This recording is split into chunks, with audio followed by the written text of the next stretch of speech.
Welcome back everyone, this is lesson 17, Wylock 6th grade. Hope you guys had a good week, and let's get started. So,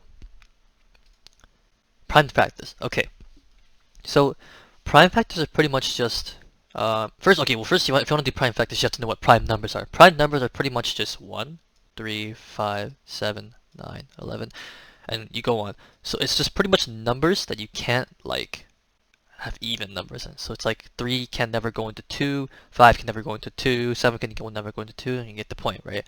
So, yeah, it's pretty much just numbers that you can't have even numbers. So 2, 4, 6, it's just the other, whatever is not even is prime, usually. So, it's asking you to find the prime factor trays with the prime factor circles, okay? So, in this case, prime pretty much means the very end. You can't divide from anymore. So, actually, technically, 2 is a prime number too, because you can't divide 2 into anything else too. But 4 is a even number. I mean, technically it is an even number, but it's also a prime number because you can't go any further from 2, and you can't factor it. So, what I mean by this is pretty much 12 into 6. So 6 times what is 12? It's 2, right? 2. And notice how 2 can't split into any more circles because 2 is the very end. So 2 goes into your first box. 6, what can 6 go into? 3 and 2, right? 3 and 2. So again, these you can't split anymore other than just 1 and 3, which is just identity property, so it doesn't count. So it would be 2, 2, 3. You're the 3 numbers that you just found. And again right here, 30, 15, so again this would be 2. 2 times 15 is 30. You can't split 2 anymore. 15, so 15 is 3 and 5, and you can't split these two numbers again anymore. So the answer is 2, 3, 5. Alright, moving on. Mode and range. Okay, I'm not going to do this right now because it's going to take too much time. But pretty much what you want to do for mode is you want to put all of these in alphabetical order. Or not numerical order, sorry. Numerical order. And that's pretty much it.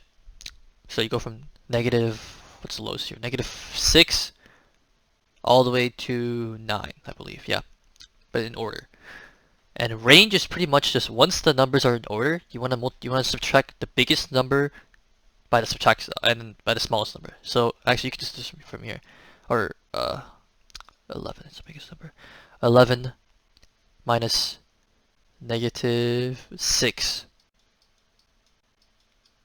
So this is pretty much 11 plus 6, right? Because two negatives cancel each other to become positive.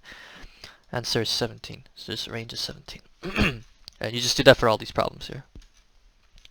Moving on. Okay, multiplying and dividing negative numbers. So, the rule for negative numbers in multiplication and division is very simple.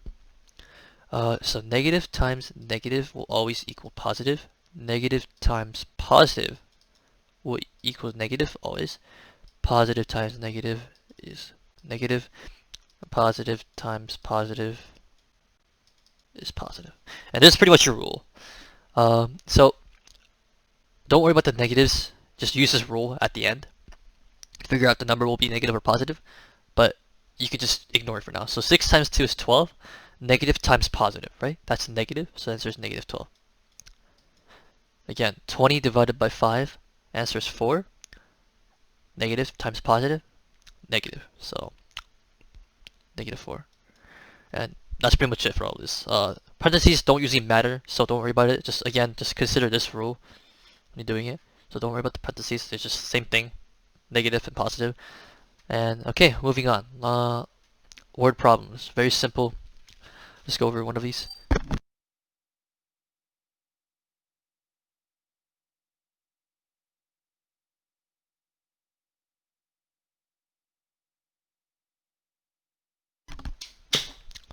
Sorry about that an interruption, but a company donates 935 pencils to a school. The pencils are divided evenly among 9 classrooms.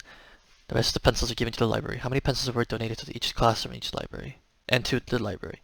So, when you're doing word problems, you want to notice important numbers and important words. So, 935 pencils to a school.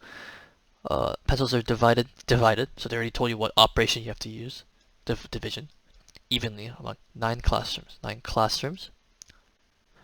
And the rest are given to a library. So first you have to find So this question is pretty much asking 9 divided by 935.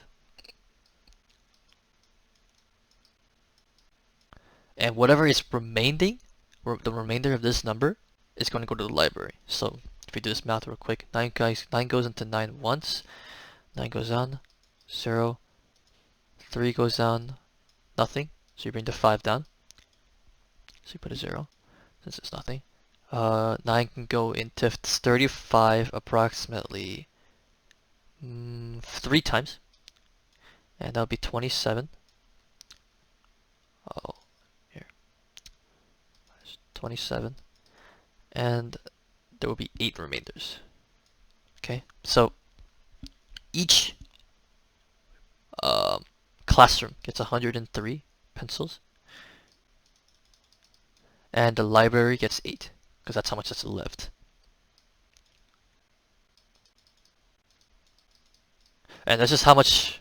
This is how you do these problems. You just want to notice important words and important numbers. And usually in the problem they tell you, I mean they usually always have to tell you what operation you're using. There's some terminology. So like in number 2, it's asking, it's just total. Total is terminology. Number 3, let's see here. Farther. So they always give you hints at least, or clues to tell you what operation you have to use in order to solve the problem. And that pretty much concludes it for this week. Hope you guys have a good week. It is now, I think next time we meet, it's gonna be after Christmas. So hopefully you guys have a good Christmas. And yeah, I'll see you guys next week. Bye bye.